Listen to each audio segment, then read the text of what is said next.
The Ravens are bringing a familiar face back to Baltimore with the return of defensive coach Chuck Pagano. He initially was hired here to John Harbaugh's staff back in 2008. Then he became the defensive coordinator in 2011, and of course went on to become the head coach of the Indianapolis Colts.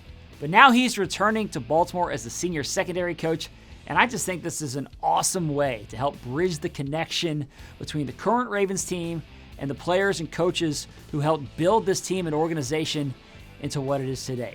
It's similar to what the Ravens did during the season when they brought Dean Pease back to this coaching staff.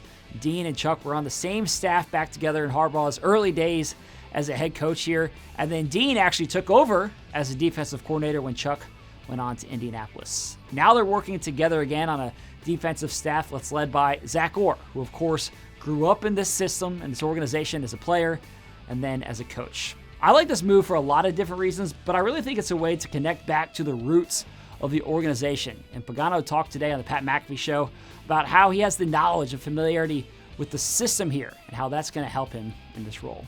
I get an opportunity to go in, fill a role in the back end where, like, okay, like how can I mentor, how can I help, what can I add to this?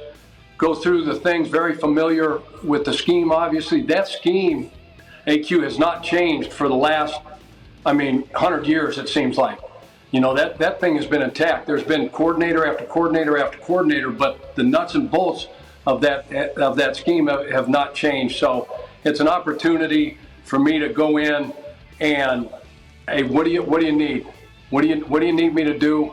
How can I help you guys develop these players? They've got phenomenal players back there. We know that. So like I said, I think it's a great move to bring Pagano back to the staff, and I know there's a lot of people who are excited to have him back here in this building. That's it from me on Final Drive. Thanks for watching. We'll see all of you again tomorrow.